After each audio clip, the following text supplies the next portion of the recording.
Meus irmãos, a paz do Senhor Jesus. Que alegria poder servi-los nessa noite. Minha palavra sempre vai ser de gratidão pela oportunidade de servir a igreja. Servir a igreja para mim é um privilégio. Tecer aqui minha palavra de muito obrigado pela lembrança, pelo carinho do convite.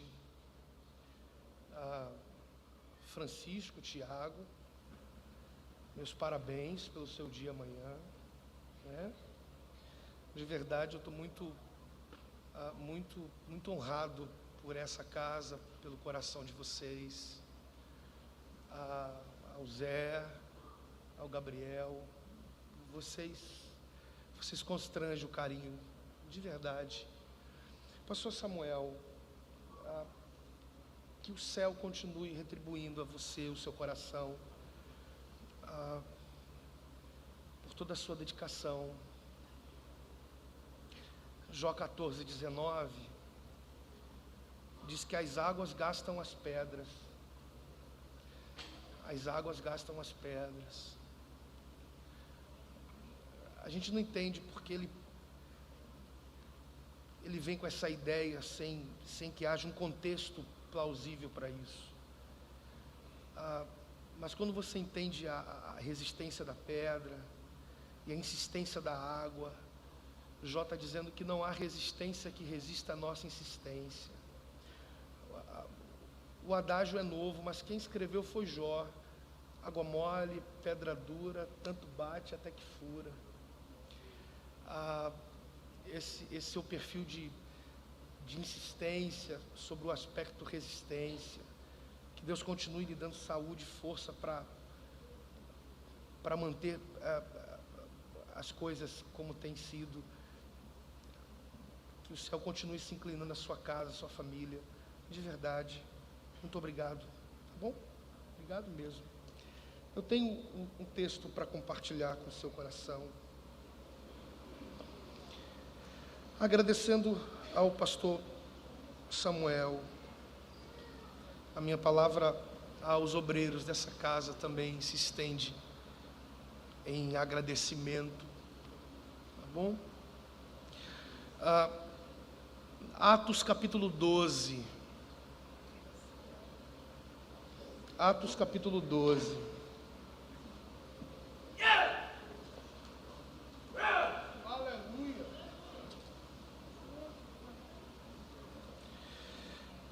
Atos capítulo 12.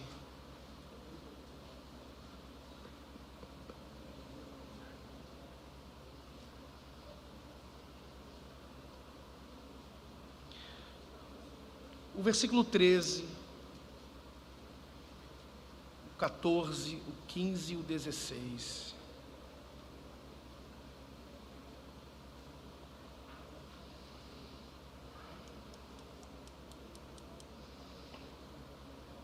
Atos 12, do 13 ao 16.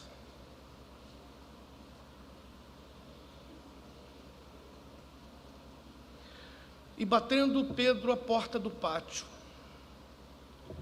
uma menina chamada Rode saiu a escutar. E conhecendo a voz de Pedro, de alegria não abriu a porta. Mas correndo para dentro, anunciou que Pedro estava à porta. E disseram-lhe: estás fora de ti. Mas ela afirmava que assim era. E diziam: é o seu anjo. Mas Pedro perseverava em bater. Quando abriram, viram-no e se espantaram. Eu vou ler de novo. Pedro batendo à porta do pátio, uma menina chamada Rode saiu a escutar. E conhecendo a voz de Pedro, de alegria não abriu a porta, mas, correndo para dentro, anunciou que Pedro estava à porta. E disseram-lhe: você está fora de si. Mas ela afirmava que assim era. E eles diziam: é o seu anjo. Mas Pedro perseverava em bater. Quando abriram, viram-no e se espantaram. Posso orar? Posso orar? Amém. Senhor, eu te glorifico nessa noite, pela oportunidade de servir a tua igreja, através da exposição da tua palavra. O meu pedido é que o Senhor mais uma vez se manifeste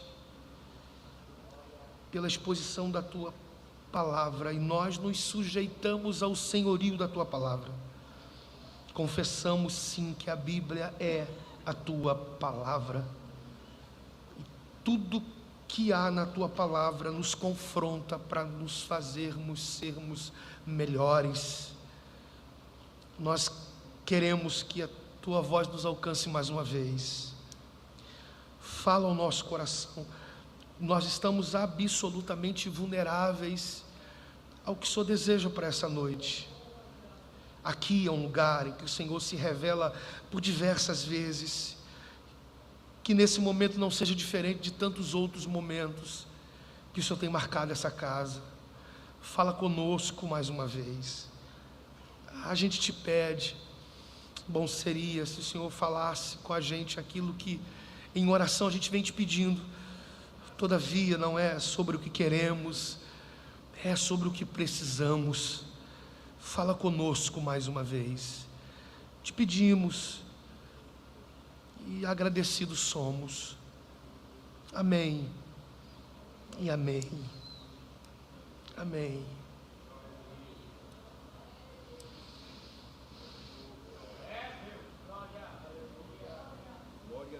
Geograficamente falando, a casa de Maria, mãe de João, cognominado Marcos, tem um aspecto muito simples, um pátio muito grande. Esse pátio tem uma cerca que limita o espaço que assim pertence à família. No fundo desse terreno ali está a casa de Maria.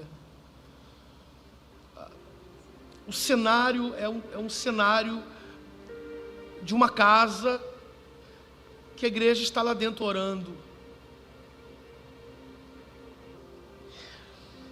E aí lá no pátio tem um portão, e é nesse portão que Pedro começa a bater.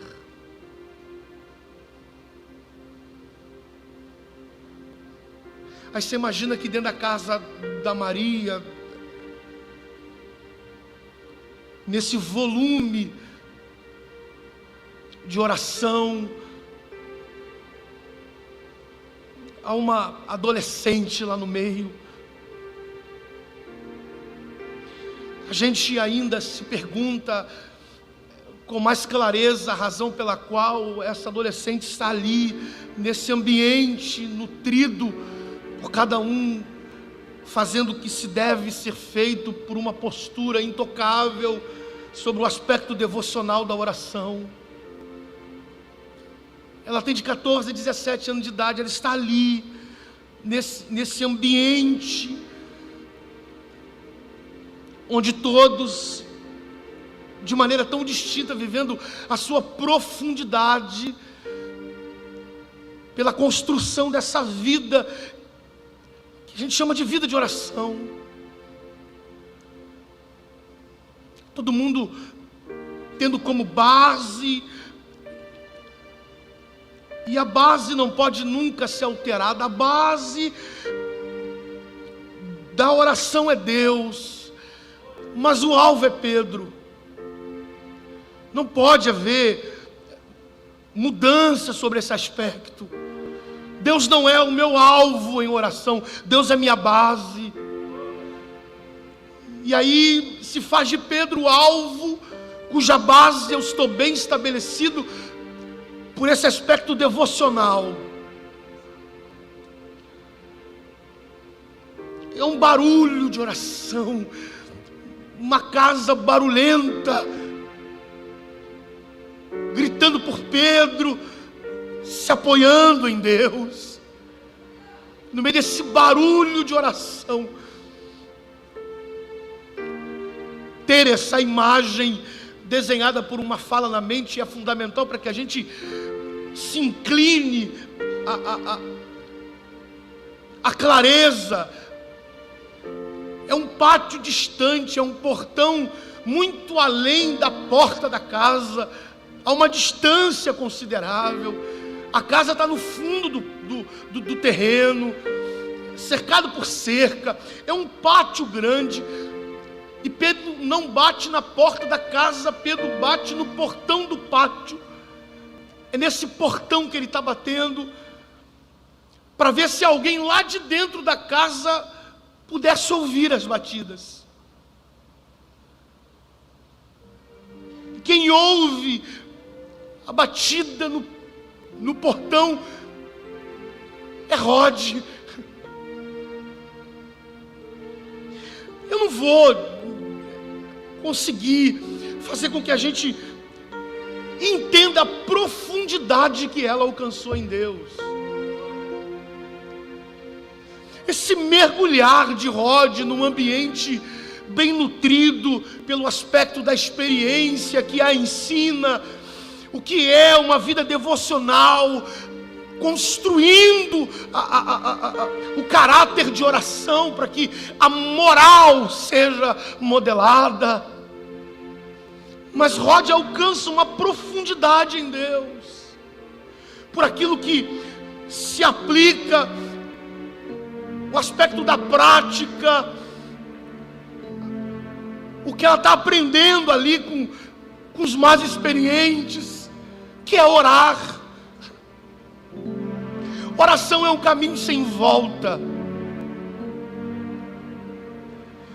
Ela alcança um aspecto tão intocável, tão único, tão singular, onde não há em nós, no ponto de vista de possivelmente tecer questionamentos, não há uma ideia de clara evidência, para que isso se torne mais flexível dentro da gente, no aspecto de aceitar.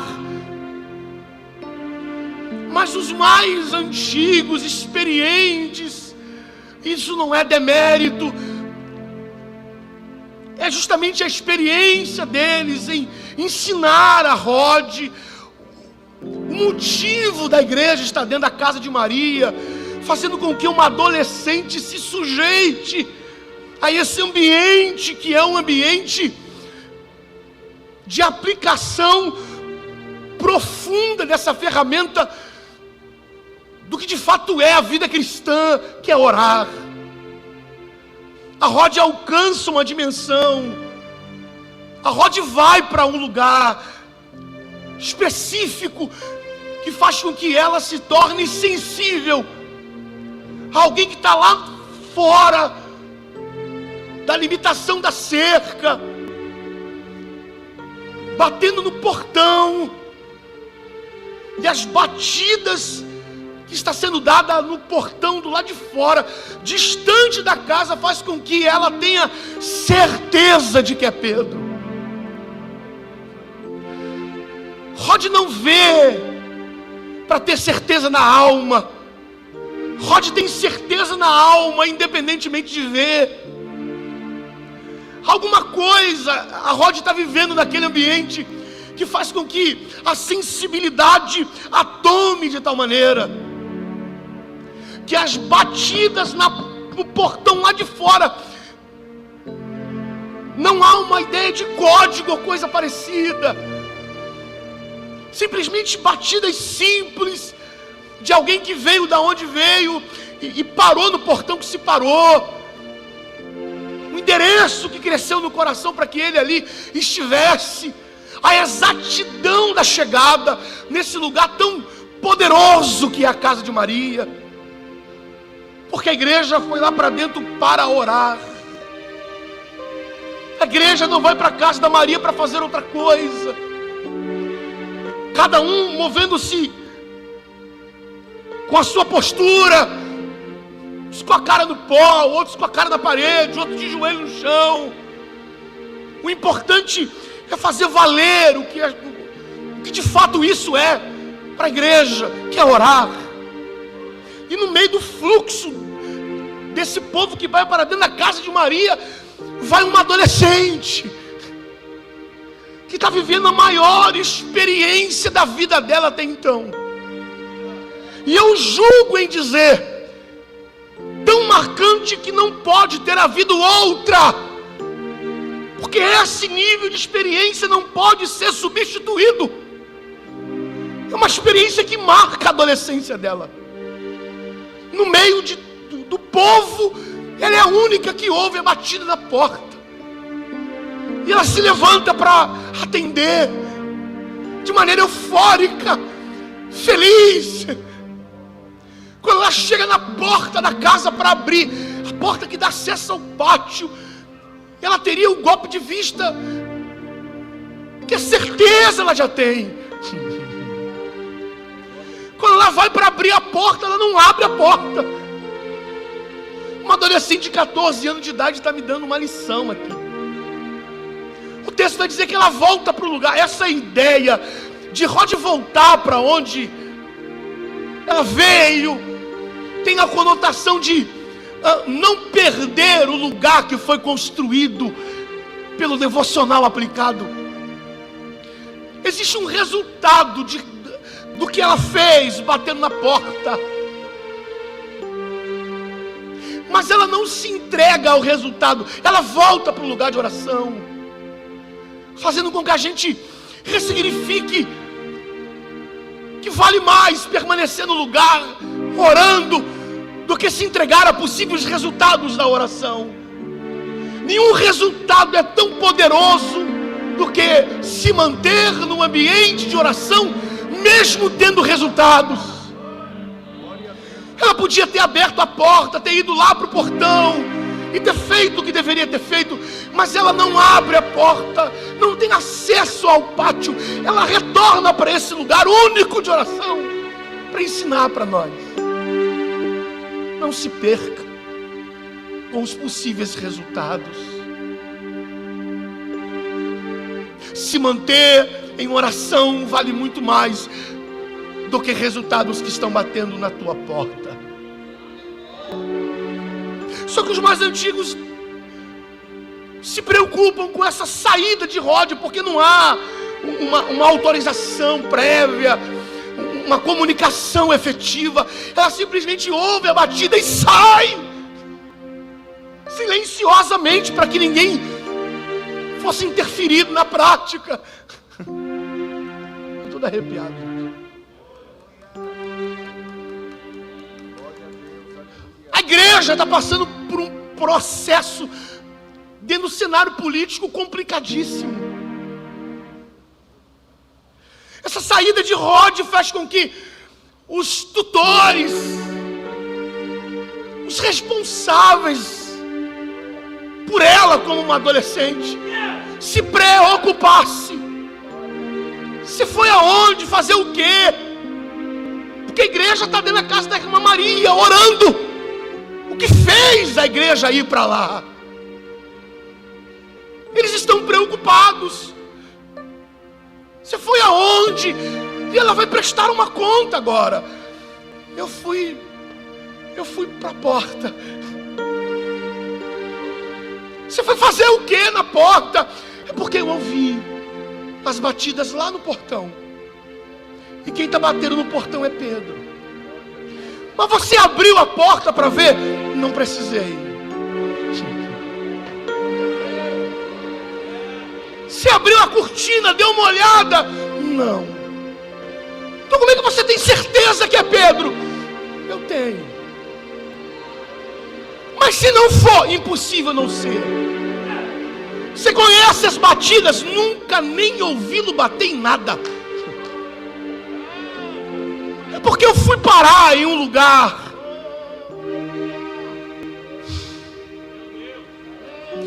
A oração me conduziu a um ambiente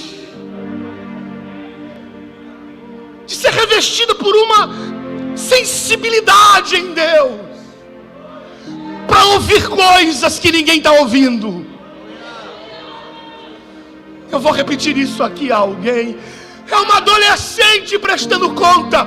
Eu fui parar em um lugar depois que me ensinaram a dobrar os joelhos, deitar no chão, botar a boca no pó, me trancar no quarto. Me ensinaram o que tem que ser feito, mas a experiência é minha. A teoria me ensina, a prática me influencia. Vou repetir: a teoria me ensina, a prática me influencia. Vocês me ensinaram e ao ver vocês fazendo, eu fiz. Só que a experiência que eu estou tendo é minha. Como você tem certeza? Como vocês não acreditam. A pergunta não é se eu tenho certeza ou não. A pergunta é como vocês não acreditam. Se nós estamos fazendo a mesma coisa, vocês me ensinaram a fazer o que eu fiz. Estou no aspecto devocional absurdamente entregue a essa profundidade sem volta, me dedicando a cada instante nesse ambiente, nutrido pelo grito de socorro, chão molhado de lágrimas, a igreja movida dentro de uma casa simples, a fim de que o céu se movimentasse e trouxesse resposta possivelmente.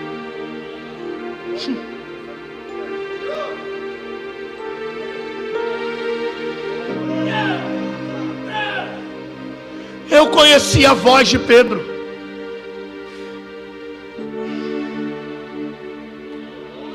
Eu não estou entendendo, porque primeiro você fala que ele bateu na porta, agora você fala que conheceu a voz. Como que você identifica a batida e está perceptível a voz? Você está louca. Você está fora de si. Não é concebível a ideia de que quem está batendo lá no portão seja Pedro.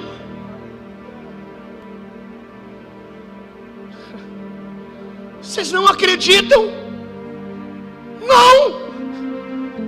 Como não? Quem me ensinou a orar foi vocês. Quem me incentivou a fazer isso foi vocês. Como que eu estou passando a minha experiência a vocês e vocês não estão acreditando nisso? Você está louca. Você está fora de si. Você está descompensada, você está desequilibrada. Mas ela insistia. E a expressão insistência está ligado com vai lá e vê. Já que vocês não ouviram o que eu ouvi, vai lá e vê. Já que vocês não estão percebidos ao que eu me tornei alguém tão perceptível, vão lá e vê. Vai abrir a porta, tem acesso ao pátio, vá no portão, abra para Pedro. A igreja está vivendo uma crise política. Político, exercício é Herodes. A igreja passa pelo tempo de Herodes, a igreja não vive o tempo de Herodes. Vou repetir, a igreja passa no tempo de Herodes, a igreja não vive o tempo de Herodes. No terreno do ofício do político, é trânsito para a igreja passar, não é terreno de permanência dela. A igreja passa, a igreja não fica. Herodes precisava de um acrescento na sua popularidade. Eu não sei de onde que ele tira a ideia de que esse acrescento na sua popularidade como político viria de maltratar a igreja. E é isso que ele vai delegar àqueles que são ditos prestadores de serviço do governo, munido de autoridade do político em exercício, para vir prender cristãos, e não só prendê-los, mas maltratá-los. A igreja está sendo maltratada. Isso cria um alvoroço na comunidade que a igreja está inserida. Isso leva a Herodes um tom a mais na sua popularidade. Como político, é isso que ele precisa. Ele começa a se mover loucamente e manda prender a Tiago. Prende Tiago e mata Tiago imediatamente na hora que é preso. Isso faz com que alguns ditos cristãos migrem para essa reunião na praça, nesse acúmulo de gente na esquina, gritando por Herodes, que começaram a ficar com medo. E aí esse fluxo de gente aumenta, e é tudo que o político Herodes precisa: popularidade. Até que ele vai no ponto mais alto da sua loucura. Ele manda prender a Pedro, para imediatamente na hora da prisão matar Pedro. Pedro vai ser morto imediatamente. Só que Herodes não é só político, Herodes é religioso. E como religioso, ele precisa ser efetivo no litúrgico da Páscoa. Alguém vem no ouvido dele dizendo: é Páscoa, você não pode sujar sua mão de sangue, guarda-te sobre esse assunto. Ele sanciona um documento dizendo: terminando a Páscoa a gente mata Pedro. Terminando a Páscoa, Pedro morre. Era tudo que a igreja precisava de tempo.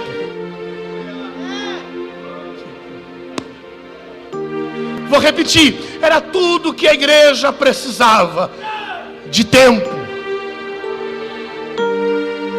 Vou falar de novo: era tudo que a igreja precisava de tempo.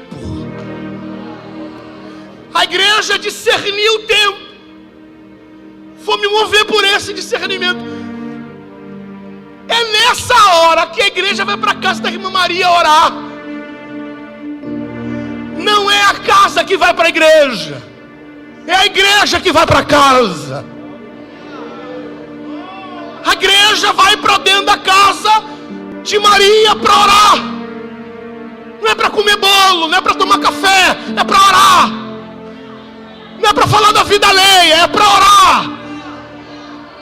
Não é para ficar tricotando com coisas aleatórias, é para orar.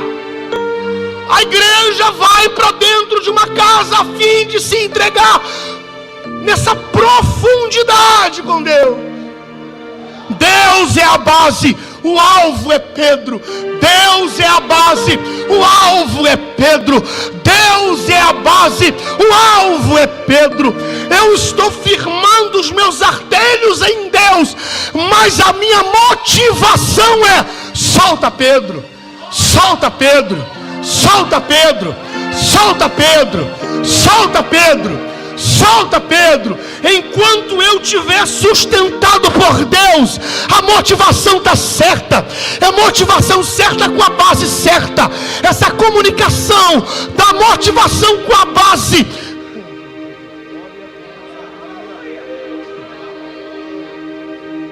A igreja vai para dentro da casa da irmã Maria para orar.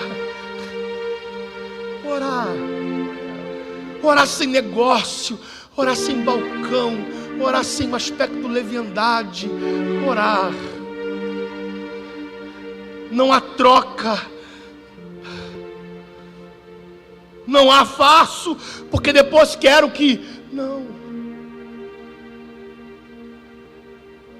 A vida de oração chega um momento em que a gente nem enxerga mais a motivação. A gente se entrega a essa base. E de vez em quando a gente lembra de Pedro. Porque parece que as coisas à nossa volta não tem mais sentido. Quando sentido damos à vida de oração. A igreja está orando, orando, orando. E a Páscoa está passando, a igreja está orando e a Páscoa está passando. A igreja não vai para a rua bater panela dizendo solta Pedro. A igreja vai para dentro da casa da irmã Maria dobrar o joelho para que a oração toque o coração de Deus dizendo solta Pedro. A igreja não vai fazer campanha na esquina com faixa dizendo solta Pedro. A igreja vai se trancar em casa para colocar a boca no pó dizendo: oh Deus, oh Deus, Deus, Deus, Deus, Deus, oh Deus. E nesse meio, uma adolescente que vai marcar a geração dela, aprendendo como faz, de que maneira, como se argumenta, como se direciona com a postura. Me fala, me ensinam. E está ali. Tem coisas que Deus faz de propósito. Terminando a Páscoa, depois você leia, está escrito aí. Terminando a Páscoa, Herodes se levantou para mandar trazer Pedro. Na minha cabeça, não é possível o que nós estamos fazendo nesse tempo que entendemos que Deus deu, e nós não estamos vendo absolutamente nada Ele fazer. E é no levantar de Herodes que você vai ler: Deus desceu no cárcere.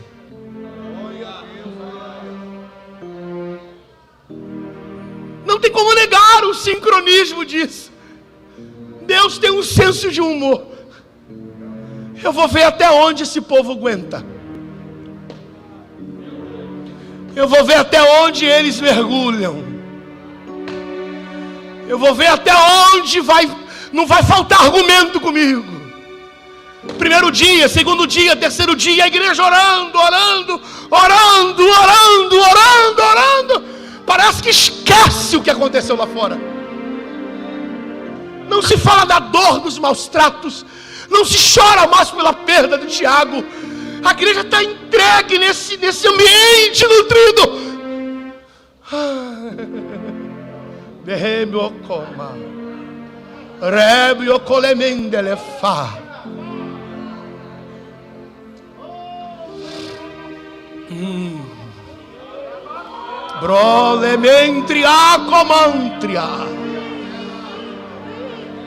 Não tem horário, não tem se é dia, se é noite. Alguém catucando o outro, que horas tem? Quanto tempo a gente está aqui? Não tem sentido mais isso. Exceto orar. Orar. Orar. Orar. Só orar. Orar. Orar porque preciso. Orar porque eu necessito. Orar porque isso é o ar que eu respiro. Orar. Orar. Não é mais o porquê eu estou aqui. É mais a quem estou aqui. A quem é mais importante do que o porquê. Porquê está ligado com Pedro. A quem está ligado com a base. Você alcança um lugar tão peculiar na oração, que você esquece do tempo. Você esquece da hora.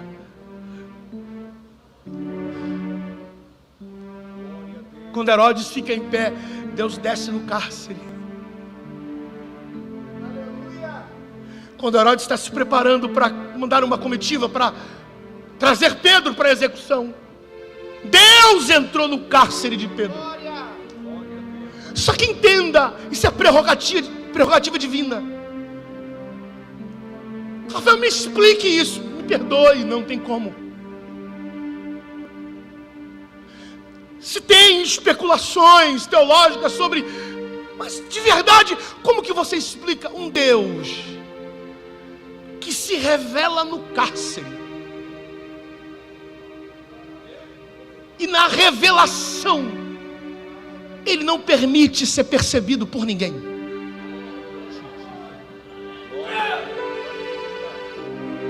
O que Deus está fazendo é segredo. Tanto o adversário da igreja não sabe, quanto a igreja também não está sabendo. Eu vou repetir isso aqui. Eu não tenho um jeito de profeta, eu levo uma vida de profeta. Quando a gente olha para o cenário da igreja, a percepção que por vezes vem dentro de nós é que parece que Deus, o que Deus está fazendo, o adversário da igreja não vai saber até que se conclua, e a igreja também não vai saber até que se conclua. Deus não faz nada para ser visto, Deus faz para ser glorificado. Eu vou repetir isso aqui. Deus não faz para ser visto. Ninguém acompanha o processo administrativo da execução de Deus sobre o aspecto me responder. O que Deus está preparando é surpresa, tanto para o adversário da igreja, quanto para a igreja. Deus se manifesta um resplandor de luz. Pedro está acorrentado em 2 homens. Fora do cárcere existem mais 2 homens. Como que Deus está ali e ninguém se arrepia? Porque é possível Deus se manifestar e não se permitir ser sentido.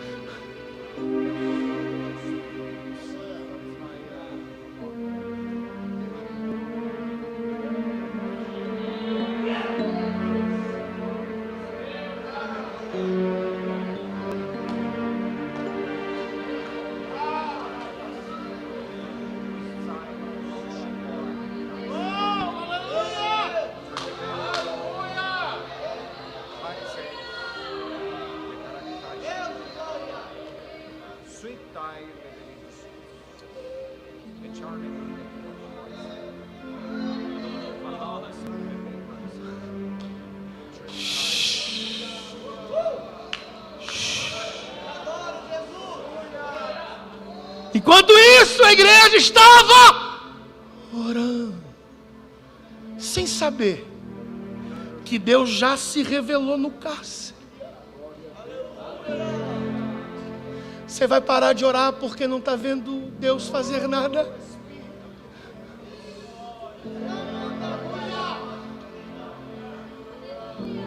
Antes de Deus fazer para você, Ele faz em você.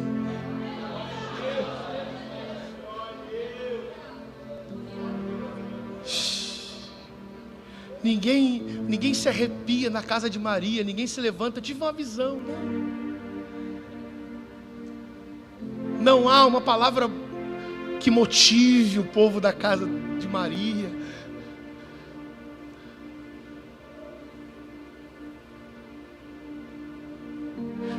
Os soldados não acordam, e esse que é o elo de ligação da manifestação de Deus, está dormindo. Nem os soldados e nem Pedro percebem. Ele tem que tocar.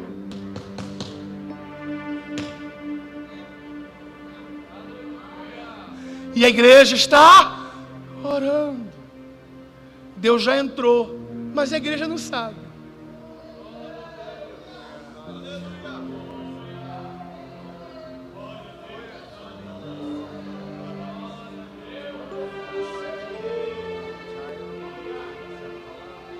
O lugar de oração nem sempre é regra para Deus se manifestar nele. Eu vou repetir. Fazer do lugar o lugar de oração pela prática não é regra para Deus se manifestar ali. Deus se manifesta onde Ele quiser, da maneira que Ele quiser, da forma que Ele quiser. Eu não tenho o controle de Deus mesmo orando com...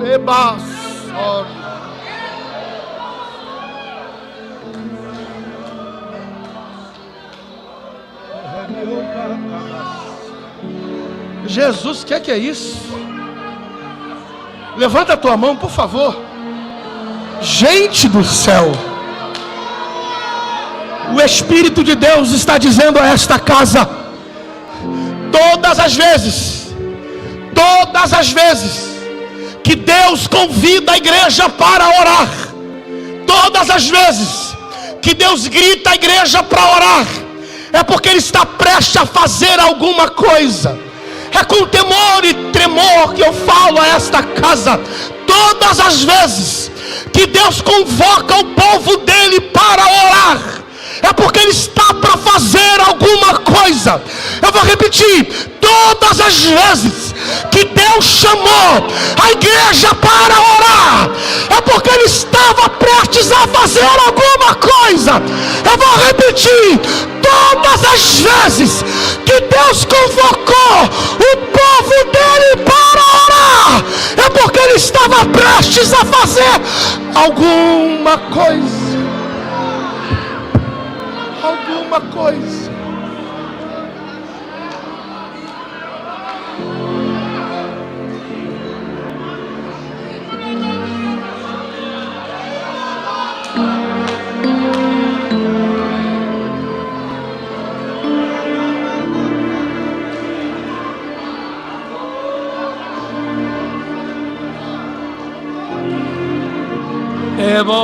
Trema camai. Jesus, o que é isso?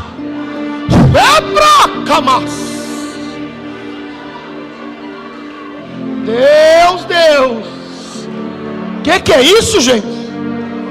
Quem é de intercessão, interceda. Quem é de oração, ore. Quem é de guerra, entra.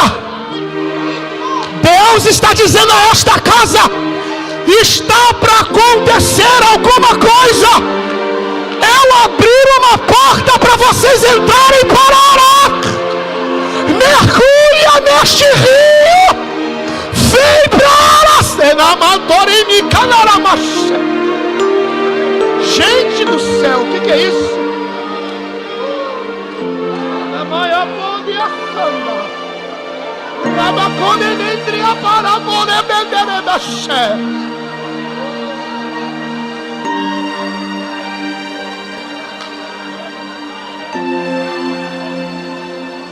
Eu conheço o endereço do teu Pedro. Eu sei o endereço do cárcere. Eu vou lá para Femantriácia. Jesus, o que é isso, gente?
Enquanto nós estamos orando aqui, manifestação de Deus no terreno do adversário nosso não vai ficar barato, não vai ficar do jeito que está.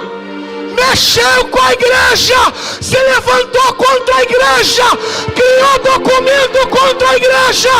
Deus não vai deixar barato. Ramacemia, Rabaia, comente calamassó. Não, mexe com tudo, com a igreja não. Eu vou perguntar e você me responde.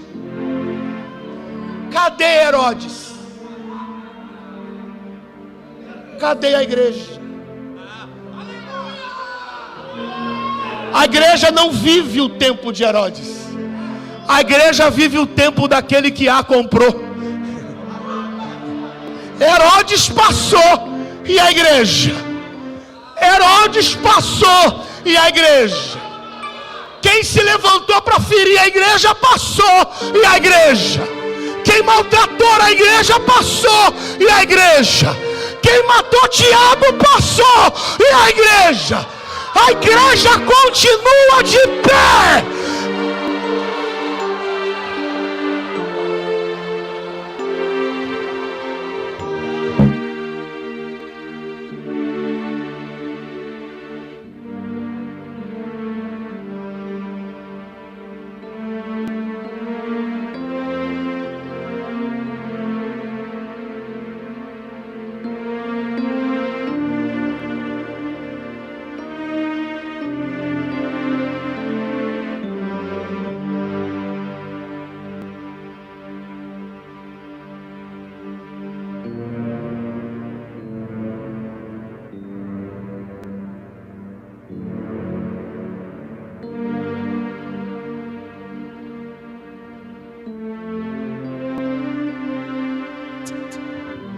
Deus vai tocar na ilharda de Pedro, acordando. Acorda!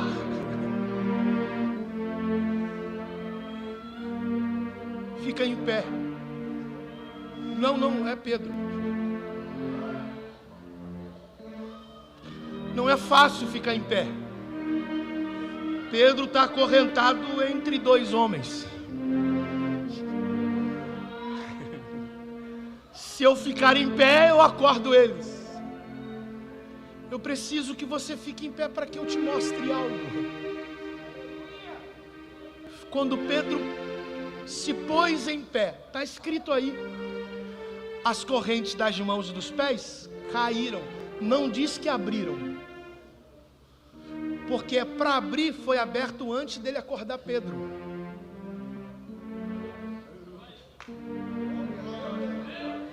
Vou deixar você pensar.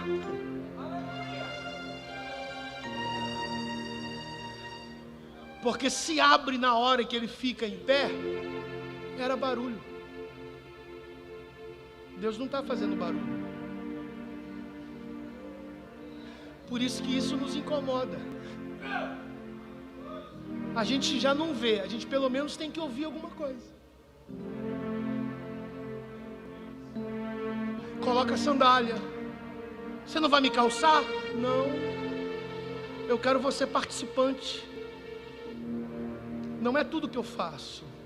Calça a sandália. Bota a túnica.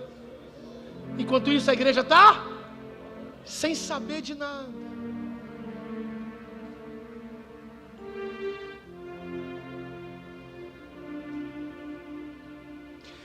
Agora me segue.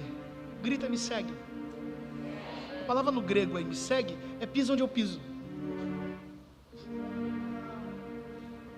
Me segue, é pisa onde eu piso. Que você passa por onde eu passo.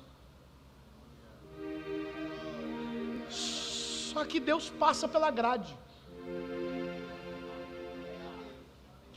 Eu, Rafael, eu ia ficar receoso.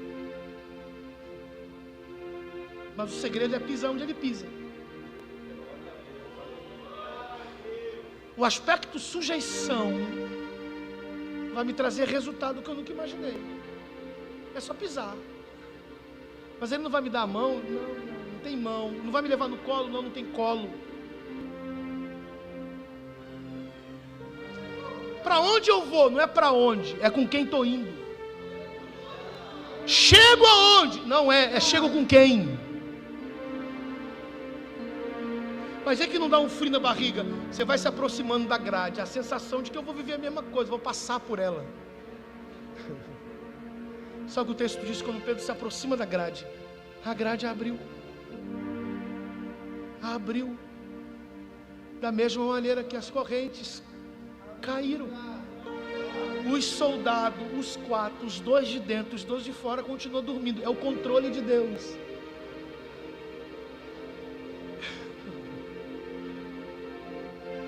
Só que leia depois, está escrito assim: e todas as portas abriram. Todas as portas se abriram. A porta que Pedro está vendo é essa aqui. E as que estão lá já foram abertas para Pedro passar. Vou repetir, você não ouviu. A porta que Pedro vê abrindo é essa aqui. Quando ele se aproxima, a grade abriu. Só que o texto diz: e todas as portas se abriram. Tem mais algumas que já foram abertas esperando Pedro passar. É só se manter no caminho que você passa pela porta que ele já abriu. Eu vou repetir: é só se manter no caminho. Pisa onde eu piso. Pisa onde eu piso. Pisa onde eu piso. Não sai do caminho. Pisa onde eu piso. Pisa onde eu piso. Não se desvia do caminho. Pisa onde eu piso. Pisa onde eu piso. Qual o segredo? Pisa onde eu piso. Pisa onde eu piso. Se eu parar, você para. Se eu pular, você pula. Se eu for para a direita, se eu for para a esquerda, se eu der um passo para trás, siga-me. Pisa onde eu pisar. Existem portas que já foram abertas, esperando aqueles que vão se sujeitar a essas pisadas. Passa pelas portas, quando chega lá para sair, o texto dizia um portão de bronze. Não tem congruência, no aspecto similaridade. Grade é uma coisa, portão de bronze é outra. A grade é uma coisa, o portão de bronze é outra. Nós nos sentimos tentados por vezes em mexer nos princípios, porque o desafio ficou maior. O desafio aumenta, mas os princípios são os mesmos. Eu não posso mexer nos princípios, em razão do desafio estar maior. Enquanto é grade, é piso onde eu piso. E agora que eu estou diante de um portão de bronze, eu me sinto tentado em mexer nos princípios. Não precisa mexer. Faz do jeito que está sendo feito até hoje. Não precisa mexer.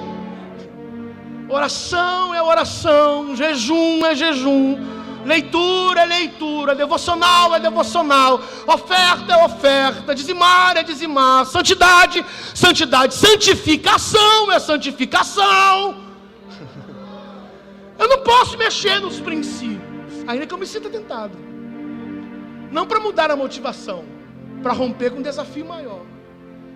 Mas não é que quando Pedro se aproxima do portão de bronze, os princípios são antigos, o portão de bronze é mais novo.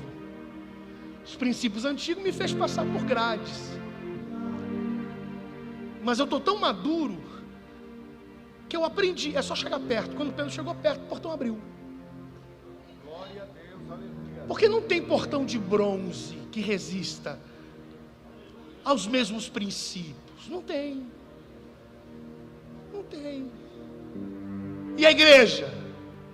Orando, sem saber nada. Pedro já foi acordado, já vestiu a roupa, as correntes caíram das mãos. Ele já passou da primeira grade, da segunda grade, da terceira grade, da quarta grade. Ele já passou do portão de bronze. E a igreja orando. Quando Pedro chega lá fora, ele anda ainda uma pequena quadra, acompanhado por Deus. De repente Deus sumiu. E pensava que era um sonho. Fala a verdade. Eu já caminho para a minha conclusão. Fala a verdade. Havia outras cristãs além de Maria nessa época da igreja, sim ou não? Sim ou não? Com as suas respectivas casas, sim ou não? Então você está dizendo que há outras casas para Pedro ir, sim ou não? Mas a casa que ele decide ir é a casa de Maria. Porque não é a igreja que vai atrás de Pedro. Vou falar de novo. A igreja não precisa ir atrás de Pedro. Deus conhece o endereço de quem ora. Deus conhece a beira da tua cama. Deus conhece a beira da pia quando você lava a louça. Deus conhece quando de vez em quando você desliga o fogão e deita no chão da sala. Deus conhece aquele horáriozinho de 4h12 da manhã, que está todo mundo dormindo, você está com a boca no pó, no chão do quarto, colocando a mão sobre os cílios que estão dormindo. Deus não erra o endereço de quem ora. Deus não podia mandar Pedro para outra casa, porque Pedro é a resposta para a igreja. Pedro vai para a casa de Maria, porque o céu conhece. Não para, porque o céu conhece. Não desiste, porque o céu conhece. Insista, porque o céu conhece. Continue, porque o céu conhece. O céu conhece, assim como o inferno também. O céu conhece. Sabe? A igreja está orando.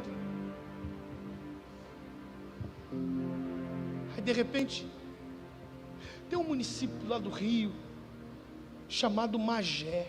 Não sei quantos já ouviram falar. Magé. Pensa num lugar feio, pastor. Eu praticamente cresci lá. Mesma coisa até hoje. Até hoje. Feio lugar.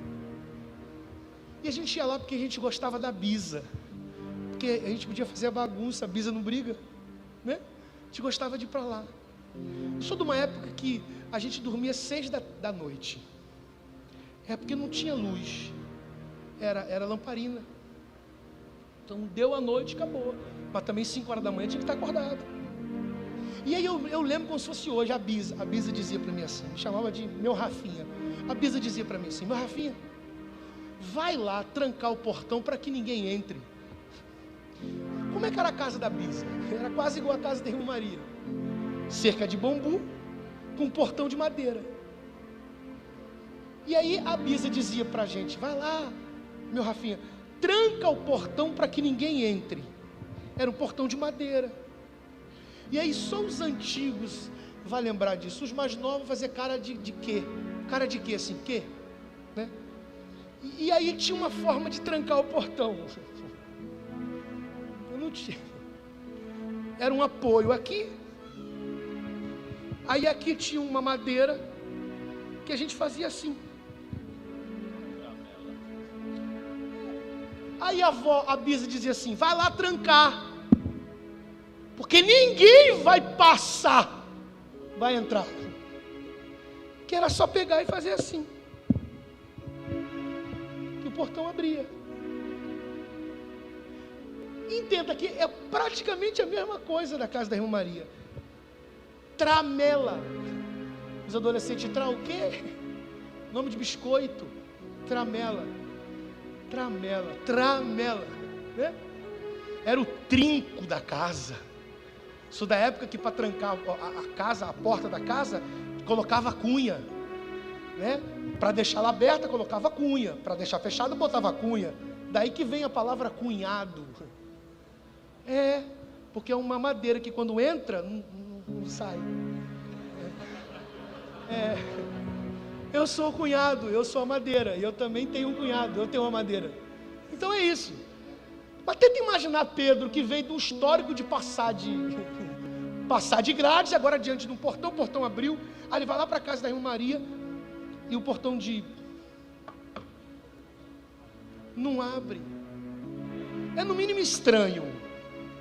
Porque você vem no fluxo, você chega perto da grade, a grade abre. Você chega perto do portão de bronze, o portão de bronze abre. No mínimo, o portão de madeira tem que abrir. Mas se a vida cristã não tiver equilíbrio, não é vida cristã, é qualquer outra coisa. Deus precisa promover em nós um equilíbrio. Não é toda hora que o portão de bronze vai abrir. Tem hora que o de madeira não abre para equilibrar a gente.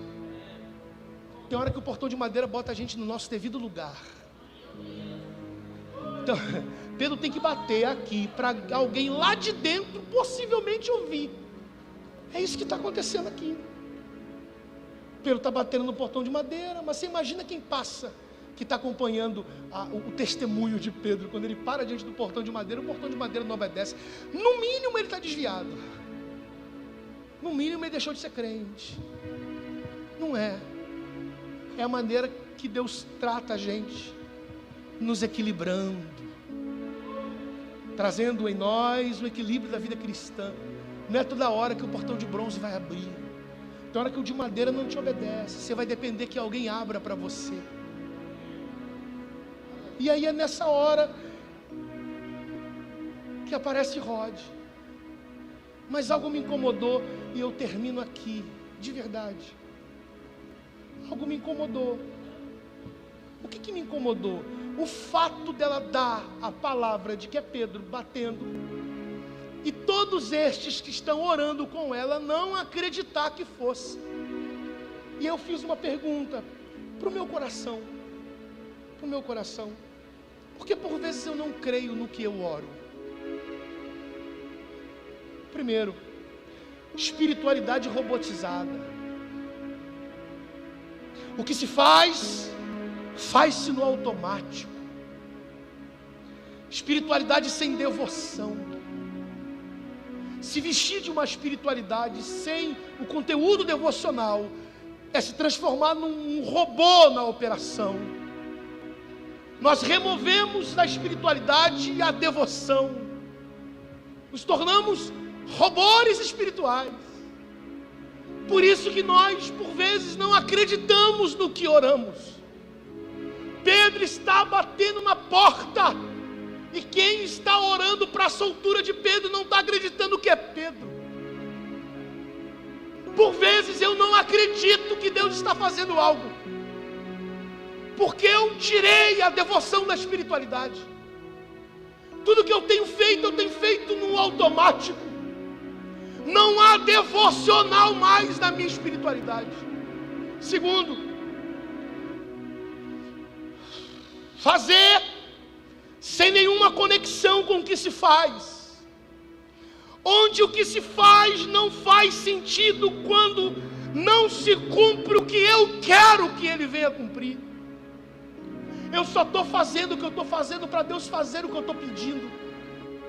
Se Deus dentro do meu tempo não fizer o que eu estou rogando para que Ele faça, no momento dele também eu não vou acreditar. Porque eu criei expectativa sobre o meu tempo, não o tempo dele.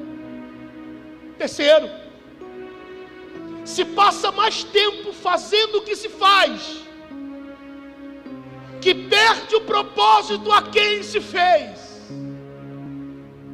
Se passa tanto tempo fazendo o que se faz, que perde o propósito a quem se fez. Vou dar mais uma lição. Incredulidade da espiritualidade. Isso mexe comigo. Porque eu me tornei um incrédulo espiritual. Eu vivo numa geração que não acredita mais nos mistérios de Deus. Eu estou inserido numa geração que brinca com as coisas de Deus. Somos uma fábrica de memes pessoais. Brincamos com línguas estranhas. Nos tornamos levianos a esse ponto. Não há mais o baixar de cabeça num tom de respeito sobre alguém se levantar em profecia. A minha geração precisa de socorro. A minha geração precisa de ajuda. Somos os primeiros na calada da nossa vida divulgar essas coisas sem nenhum sentido da vida cristã. Não tem mais peso no coração sobre algumas brincadeiras na igreja. Perdemos o pudor e o respeito a esse ponto. Quando isso se vai, também se vai a ideia de que nós sempre acreditamos.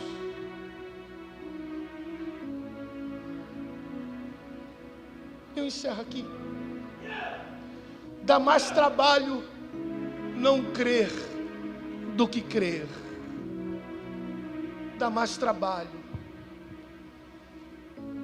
não crer do que crer. Para você justificar que não acredita, você tem que montar um argumento, perder tempo tentando convencer o outro que te ouve. Agora quem acredita não precisa ter argumento, só eu acredito. Por que você acredita? Porque eu acredito. Mas por que acredita? Porque eu creio. Por que você crê? Porque eu acredito. Mas por que você acredita? Porque eu creio. Mas como você crê? Porque eu acredito. Mas acredita como? Como? Porque creio. Mas como é que você crê? Eu só creio porque acredito.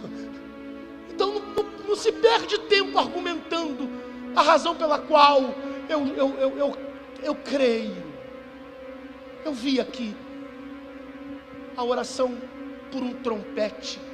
É isso? Um trompete. Foi um instrumento desse que em 2007 me curou do coração dentro da igreja. Em 2007 eu perco meu primeiro filho, meu Samuel morreu no meu colo. Ele morre no meu colo e esqueceram a placenta dentro de Natália, minha esposa. Quando a gente foi perceber, ela já estava com 45 graus de febre. Todo o aparelho reprodutor da minha esposa estava comprometido, estava podre. A esposa cheirava mal, inchada. Natália tomou 34.000 miligramas de antibiótico, de 2 em 2, de 4 em 4, de 6 em 6, de 8 em 8, de 12 em 12.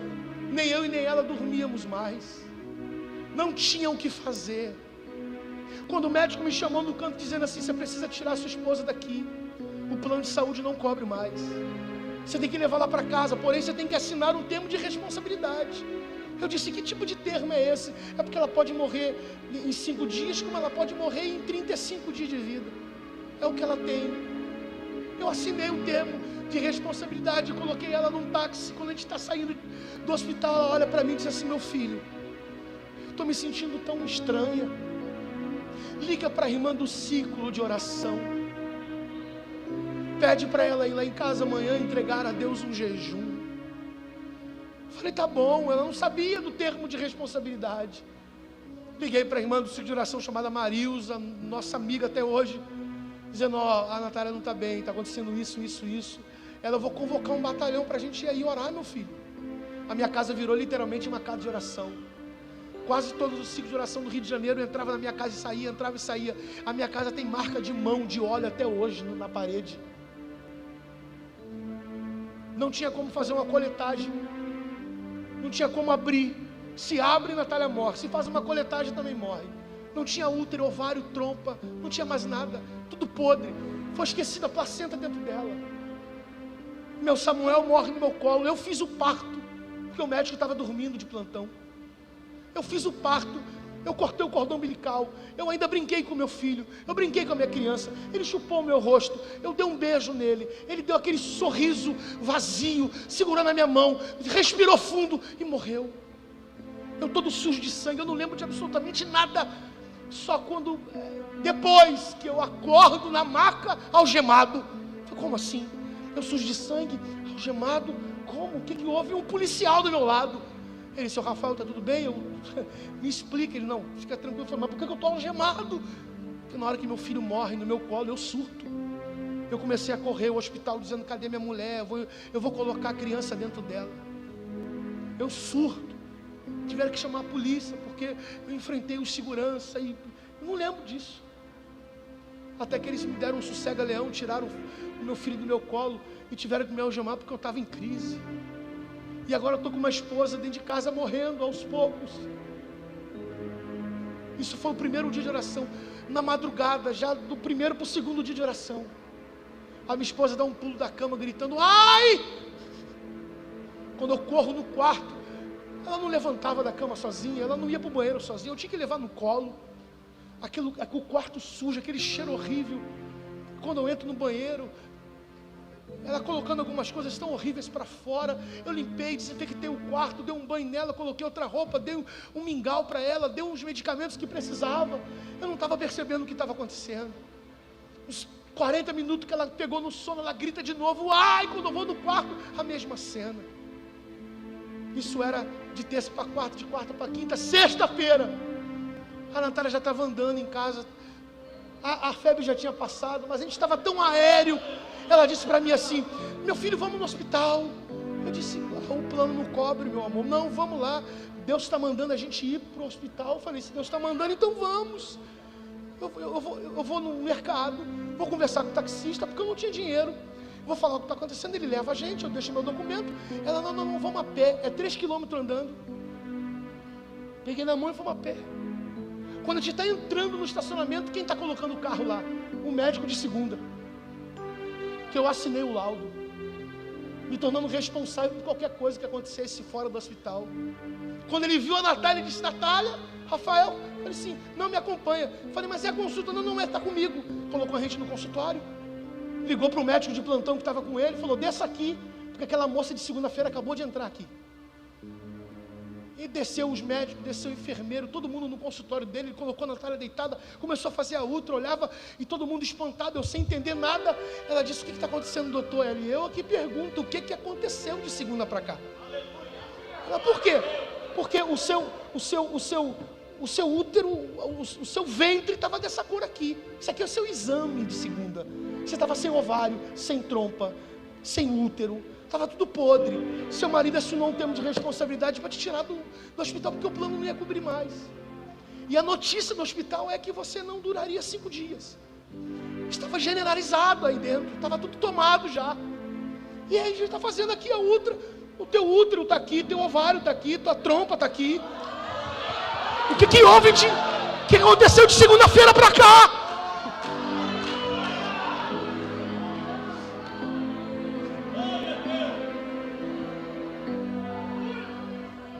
Aí um médico que estava do lado dele, em pé, ele sentado, bateu no ombro dele e falou, doutor, posso falar algo? Sim, doutor, claro. Ele, posso fazer uma pergunta para vocês dois? A gente, sim, vocês são religiosos? A Natália, eu sou crente. Meu marido também. Aí ele bateu no ombro do doutor e falou assim, pronto, está respondido, vamos embora. Aí ele, mas como assim? Porque eu estou cansado de dar diagnóstico para esse povo. A gente diz, morre. O Deus deles dá vida. A gente diz, não tem filho. E o Deus deles bota filho dentro deles. Então tudo ao contrário que a gente diz para eles, eles botam o pé para trás. Botam o pé para trás. Botam o pé para trás. Este é o povo do pé para trás. Quando eles botam os pés para trás,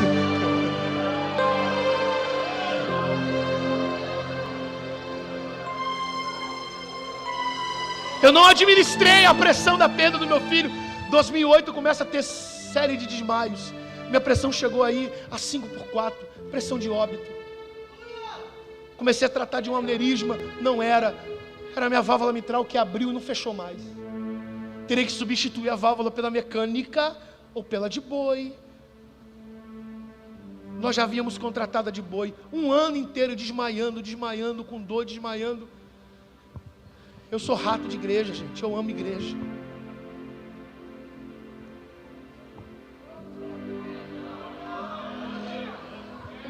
Eu disse para a Natália, o dirigente da vigília em tal lugar vai nos abençoar com um valor para a cirurgia. Deixa eu ir na vigília. Minha esposa estava me acompanhando aquela semana, foi tensa. Ela disse, meu filho, não tem força para te tirar do chão, porque com 20, 25 minutos você falando, você desfalece. Chama alguém então para ir com você. Eu chamei um amigo, ele já sabia do meu caso. Fomos para a vigília. O amigo falou, vou te dar uma palavra aí, você vai falar 20 minutos, o carro já está lá fora, a gente já acionou o pronto-socorro, a gente vai te levar. Já estava acostumado 1 ano inteiro vivendo isso. Até que o Senna é de Mato Grosso. O Senna é um sargento da aeronáutica, tem uma cicatriz na cabeça. Tinha um grupo no Rio chamado Metais de Fogo. Só metal. O mais maluco era o Senna. Eu estou sentado, já preocupado como que eu ia reagir, o que vai acontecer. Aquele cara começou a tocar o trompete. Quem é esse que tem a autoridade para dizer para o mar se acalmar? E vem tocando. Aí vem e colocou o trompete no meu peito. Já tinha feito 7 exames. A vigília era sexta. Segunda-feira eu colocava o Holter, mais 2 exames. Terça-feira, mais 4 exames, diagnóstico do Holter, totalizando 7 naquela semana, 7 semana passada. Fazer a igualdade, porque na sexta-feira eu operava o peito, abria e substituía a válvula. Isaías me deu o microfone para pregar, acreditando que eu de fato desmaiaria. Me deu 00:30, eu entreguei 4:20 da manhã, sem entender o que estava acontecendo. A carne tremia. Sábado tinha que ficar em jejum, domingo ficar em jejum. Cheguei em casa fazendo barulho, Natália não entendeu nada, não dormi mais. Segunda-feira botei o Holter, fiz 2 exames. Terça-feira mais 3 exames, mais 4 exames, diagnóstico do Holter. O médico me chamou no consultório e disse: eu não sei o que eu vou fazer. Eu falei: em que sentido? Ele: a sua válvula já está aqui no hospital de Laranjeira, no Rio de Janeiro. A equipe já está preparada, a anestesista vai vir de fora. É uma cirurgia complexa, demorada. Sua válvula chegou esse fim de semana. Eu não sei o que eu vou fazer com a válvula. Eu falei: por que, doutor? É porque a sua válvula voltou para o lugar. Um trompete! 2009, Deus leva o meu Davi, o meu segundo filho.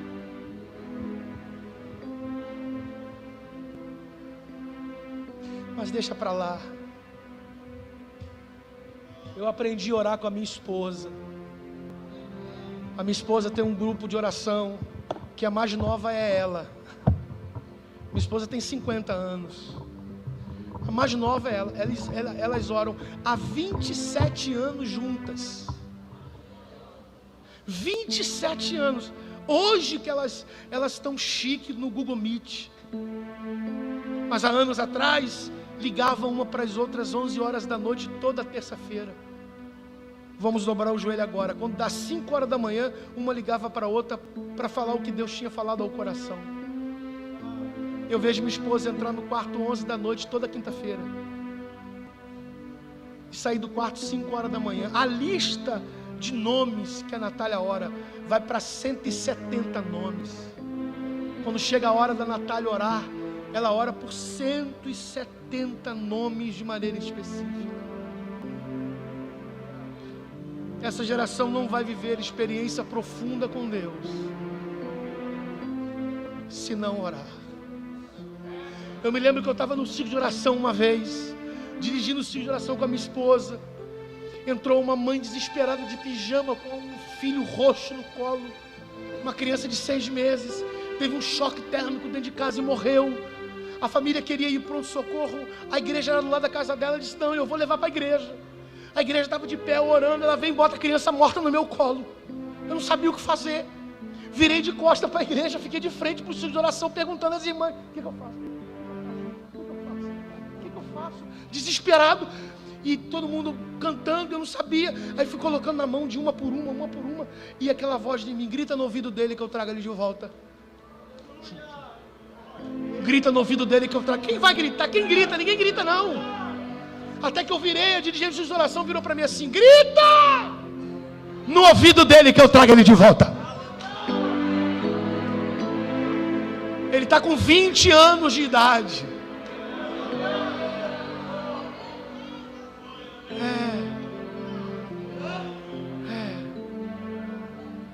Eu termino dessa maneira. Todas as vezes que Deus convoca a igreja para orar, porque Ele está para fazer alguma coisa. Em nome de Jesus. Terminei.